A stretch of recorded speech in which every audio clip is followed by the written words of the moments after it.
Exercise 10.1 of chapter Circles. The first question is fill in the blanks.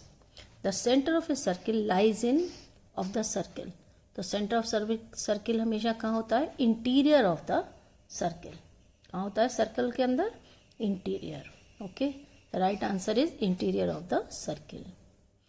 Next, a point whose distance from the center of a circle is greater than its radius lies of the circle. जब radius से बड़ा हो जाएगा point, अगर बाहर जाएगा तो ये क्या हो जाएगा? आउटसाइड. रेडियस से बड़ा है तो ये point outside the circle, exterior of a circle. Next, the longest chord of a circle is of the circle. Longest chord हम लोग क्या कहलाते हैं? डायामीटर. पूरा longest chord diameter. This is the diameter. Longest chord, the diameter.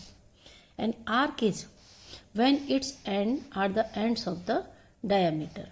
अगर diameter पर arc end हो रही है तो इसको हम लोग क्या कहते हैं? Semi circle.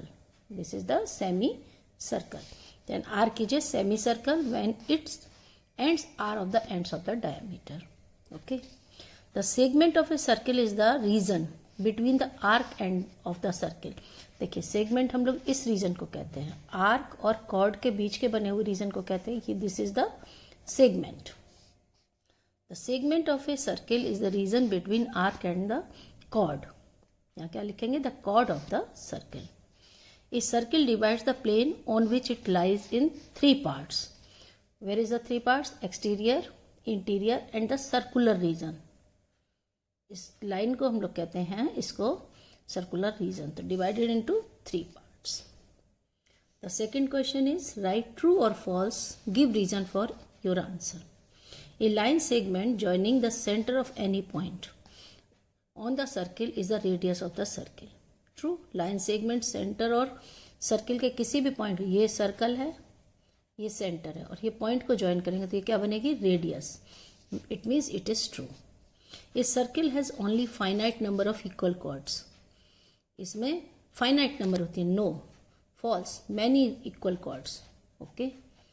तो इनफाइनाइट नंबर ऑफ पॉइंट्स होते हैं सर्कल पर, तो इनफाइनाइट ही हो जाएगा. False. If a circle is divided into three equal arcs, each is a major arc. Major arc हम कब कहते हैं? कि जब arc more than 180 degree angle बनाता है. तो ये अगर हम लोग तीन इक्वल पार्ट्स में डिवाइड करेंगे, ये तीनों इक्वल होंगी, मेजर कोई भी नहीं होगी. देखिए, तीनों आर्क आपस में इक्वल हैं और तीनों कितना डिग्री का एंगल बनाएंगी? 120, 120, 120. मेजर कब होती है? जब मोर देन 180. ठीक है, तो ये फॉल्स हो गया. Three equal arcs, no, false.